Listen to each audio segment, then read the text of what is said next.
Hello friends, welcome back to the stock market analysis video series. So after fundamental analysis versus technical analysis video, ये नया video पेश करने जा रहा हूँ जो है बेसिक्स ऑफ टेक्निकल एनालिसिस। तो इस वीडियो में हम देखने वाले हैं कि टेक्निकल एनालिसिस में होता क्या है एग्जैक्टली exactly? और बहुत लोगों को ऐसा मीथ होता है कि ये टेक्निकल एनालिसिस एग्जैक्टली है क्या। तो क्या मैं कर कर सकता हूँ या नहीं कर सकता। तो तो इसके लिए मैं आपको एक एग्जांपल देना चाहता हूँ। देखिए फॉर एग्जांपल अगर कोई डॉक्टर एक गाड़ी चला के जा रहा है और ऑन द वे उसकी गाड़ी बंद पड़ गई, तो वो क्या करेगा? वो गाड़ी से उतर के बोनेट खोल लेगा, देखेगा उसमें क्या है प्रॉब्लम, थोड़ा इधर उधर करने की कोशिश करेगा। फिर बाजू में एक गराज में जाके किसी बंदे को जो मे बी 10th फेल है उसको लेके आएगा, तो वो इमीडिएटली गाड़ी दुरुस्त कर देगा 2 मिनट में। तो इसका मतलब ये है कि डॉक्टर को कुछ नॉलेज नहीं है और उस गैराज वाले बंदे को नॉलेज है जो 10th फेल हो सकता है। तो ऐसा नहीं है। उस बंदे को अगर हम ऑपरेशन थिएटर में लेके जाए तो ये ज़रूरी नहीं कि उसको ये आएगा ही नहीं। तो ऐसे ही होता है ये टेक्निकल एनालिसिस। उसके लिए आपको डर लगता है टेक्निकल वर्ड से, लेकिन ये काफ़ी आसान है अगर आप इसको समझेंगे। तो आज हम शुरू करते हैं बेसिक्स ऑफ टेक्निकल एनालिसिस। उसने देखिए पहले कि टेक्निकल एनालिसिस होता क्या है। तो टेक्निकल एनालिसिस ये nothing but study of price का होता है with the help of chart. आप एक चार्ट देखते हैं, उसके ऊपर अलग अलग प्राइस के अलग अलग स्टॉक्स के प्राइस के हिसाब से उसका स्टडी करते हैं with the help of the chart. और ये कैसे प्राइस मूव करता है, तो that is nothing but by the force of demand and supply. तो आगे देखते हैं कि ये एग्जैक्टली डिमांड एंड सप्लाई होता क्या है। तो देखिए अगर आप मार्केट में जाएंगे तो एक आपको मिलेगा, एक सेलर मिलता है और एक बायर मिलता है। हम एक मंडी का एग्जांपल लेते हैं। उसमें देखिए हम ओनियन का, अगर सेलर ओनियन बेच रहा है और उस ओनियन का सप्लाई मार्केट में काफ़ी कम है, तो इस केस में क्या होगा? सेलर डोमिनेट करेगा या बायर करेगा? देखो मार्केट में ओनियन तो सप्लाई कम है, तो बायर को तो चाहिए ओनियन, तो सेलर जो प्राइस में देगा उस प्राइस पे तो बायर को लेना पड़ेगा, क्योंकि इस केस में सेलर डोमिनेट है। तो इसलिए हम देखते हैं कभी कभी ओनियन के प्राइस 100 रुपया क्रॉस करते हैं। किस लिए करते हैं? कि क्योंकि इसमें सप्लाई कम रहता है मार्केट में। दूसरा हम एग्जांपल लेते हैं टोमेटो का। अगर टोमेटो का मार्केट में सप्लाई ज़्यादा है, तो उस केस में सेलर डोमिनेट नहीं रहेगा, बायर रहेगा। बायर बोलेगा मुझे 30 रुपये किलो नहीं चाहिए, मैं 15 रुपये देते हो तो मैं लेता हूँ। तो इस केस में कौन डोमिनेट हुआ? तो बायर हुआ। तो ये सारा जो खेल है वो डिमांड एंड सप्लाई का है, कि मार्केट में ज़्यादा क्या है, सप्लाई ज़्यादा है या डिमांड ज़्यादा है। यही एप्लीकेबल होता है कि शेयर के केस में। देखिए वो इकोनॉमिक्स में एक लॉ होता है, law of demand and supply. वो क्या बोलता है? जब क्वांटिटी डिमांडेड बढ़ जाती है तो price of the good also increases. इसका मतलब डिमांड क्वांटिटी फॉर ओनियन यहाँ इस केस में अगर बढ़ती है तो उसके प्राइस भी बढ़ेंगे, प्रोवाइडेड कि मार्केट में सप्लाई कम है। तो उसकी वजह से होता क्या है कि उससे से प्राइस बढ़ता है। यही एग्जांपल शेयर के लिए भी अप्लाई होता है। देखिए हम रिलायंस का शेयर की बात करते हैं, उसमें सपोज बायर्स 1000 है और सेलर्स सिर्फ 100 है।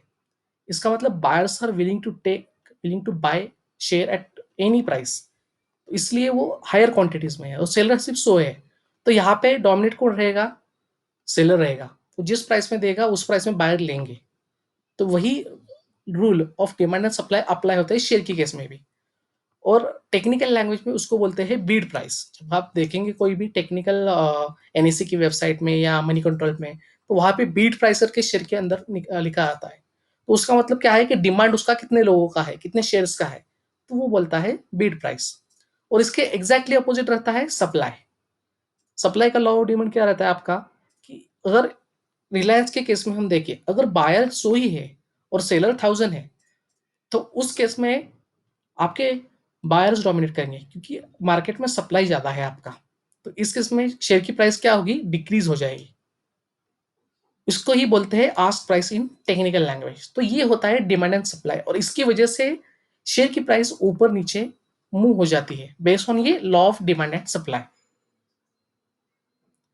अब यही मैंने इस चार्ट में दिखाया है। जैसे रिलायंस का एग्जांपल है, अगर डिमांड 1000 शेयर्स का है और सप्लाई सिर्फ 100 शेयर्स है, तो इस केस में शेयर्स की प्राइस बढ़ेगी क्योंकि डिमांड ज़्यादा है सप्लाई से। एसबीआई के केस में डिमांड 200 है लेकिन सप्लाई ज़्यादा है, 500 का है, तो इस केस में शेयर की प्राइस कम हो जाएगी।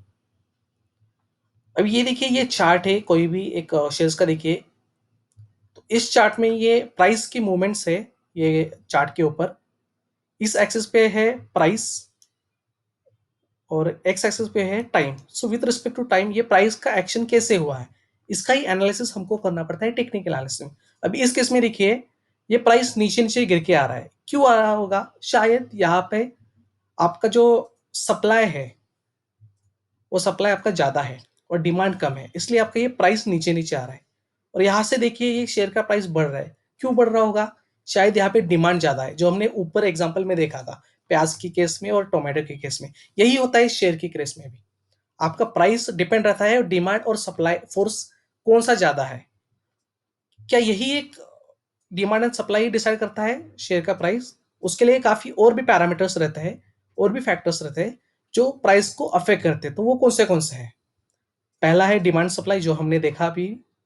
फिर होता है गवर्नमेंट पॉलिसीज। गवर्नमेंट पॉलिसीज भी अफेक्ट करती है इस शेयर के प्राइस के ऊपर। फिर दूसरा है ग्लोबल मार्केट। अगर यूएस का मार्केट गिरा तो वो अफेक्ट करता है इंडियन मार्केट के ऊपर भी, तो प्राइस के ऊपर भी उसका असर आता है। फिर रहता है interest rate, RBI interest rate change करती रहती है, तो उसका भी इम्पैक्ट हमारे शेयर्स के प्राइस के ऊपर आता रहता है। फिर रहता है crude oil prices. Crude oil अगर बढ़ गया तो आपका डॉलर भी बढ़ जाएगा, रुपी आपका फिर महंगा हो जाएगा, फिर उसका भी इम्पैक्ट आ जाएगा आपकी इकोनॉमी में और अल्टीमेटली आपके शेयर के प्राइस में। फिर यूएसडी प्राइस, जो क्रूड ऑयल के ऊपर डिपेंड है या फिर अदर चीजेस के ऊपर डिपेंड है, जो एक्सचेंज है आपका रेट, उसके हिसाब से यूएसडी प्राइस कम ज्यादा होता है तो उसका इम्पैक्ट आपके शेयर प्राइस के ऊपर भी आता है।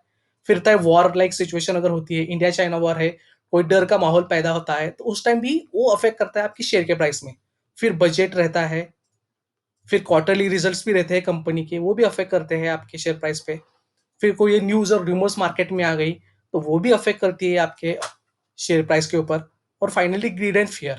तो ये सारी चीजें हैं जो आपके शेयर्स के प्राइस के ऊपर, आपके शेयर के प्राइस को आइदर इंक्रीज करती है या डिक्रीज करती है। तो हमने ओवरऑल क्या देखा, कंक्लूजन हमारा, कि technical analysis is nothing but study of prices with the help of chart. जो हमने चार्ट में देखा, और वो अलग अलग कौन से पैरामीटर है जो प्राइस के ऊपर अफेक्ट करेंगे, इसकी वजह से जो प्राइस है वो नीचे जाएगा या फिर ऊपर आएगा। फिर बात है it deals with the forces of demand and supply. हमने देखा डिमांड एंड सप्लाई, जो प्याज और टोमेटो का एग्जांपल देखा, वो कैसे अफेक्ट करता है प्याज के। सिमिलर टू वो एप्लीकेबल होता है शेयर मार्केट में भी, सेम प्रिंसिपल। और finally it is the study of predicting future price movement based on earlier price movement. देखो हिस्ट्री रिपीट होती है शेयर मार्केट में, तो प्रेडिक्ट हम कर सकते हैं अभी जैसे प्राइस चल रहा है तो फ्यूचर में क्या हो सकता है। तो this is all nothing but a technical analysis. So thank you friends, thank you very much for watching this video. अगर आपको अच्छा लगा वीडियो तो आप लाइक कीजिए, शेयर कीजिए और सब्सक्राइब जरूर कीजिए, और आगे आने वाली वीडियो आप मिस मत कीजिए। Thank you so much.